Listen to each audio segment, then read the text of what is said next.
Welcome back to MTG Burgeoning, your channel for all things magic. The Up and Up series returns with another installment, and today we're going to make some slight revisions to the mana base of our Xenagos God of Revels EDH deck.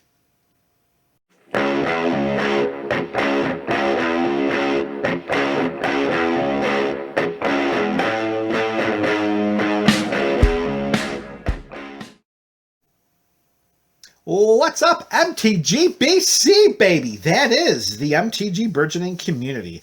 Welcome back to another installment of the Up and Up series. Today is going to be a quickie as we're just making a minor tweak to the mana base of our Xenagos God of Revels commander deck. So let's get right to it and let's talk about what's going in and then what's coming out. The first edition is going to be our Gruul pathway. It's Crag-Crown pathway. It's red on the front and it's green on the back, and we get to choose which side it enters the battlefield when we play it from our hand. So with a quote-unquote dual land going into the deck, it seems reasonable to take out a basic mountain, because now we can fix the mana better because we have an option in our hand to either have it come into play as a green producing land or a red producing land. All right, land number 2 that's going into this little mini installment of the Up and Up series is the newest land cycle that's been created, and that was from Innistrad Midnight Hunt. This is the Rockfall Vale. This is the quote-unquote Gruul slow land, as it will enter the battlefield tapped unless we control 2 or more other lands. Putting this into an EDH deck, it seems reasonable from a number standpoint that we'll be playing this past 2 lands more often than not. So this is going to act as one of our other quote-unquote dual lands. So with the Rockfall Vale going in, it seems reasonable to take out a basic forest, because again, we can get better land fixing and more streamlining of our mana sources, because 2 is better than 1.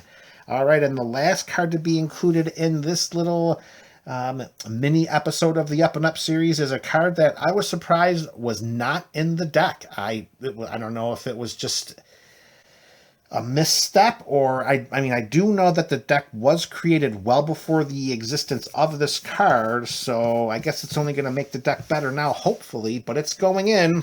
Arcane Signet. That's right, MTGBC. The Arcane Signet was missing from our Xenagos EDH deck. It is missing no longer. We are going to include this mana rock. We are going to include this mana rock, and we're going to move one step closer to ramping out our creatures a little bit faster. So with Arcane Signet going in, coming out, it's going to be Temple of Abandon. So we are going to shrink the land base by 1 land in order to squeeze in the mana rock. I do believe that the inclusion of Arcane Signet is going to be better for the overall deck than Temple of Abandon, because let's face it, the Temple comes into play tapped. We do have the Scry 1 ability, but let's face it, it's one of my deck building pet peeves to try to limit as much as possible any lands that enter the battlefield tapped without any way in which to untap them. Like a shock land, you can pay 2 life, and with a check land, as long as it has one of the basic lands it's looking for, it can come into play untapped. Even the Rockfall Vale up there, as long as we have 2 other lands in play, that will come into play untapped.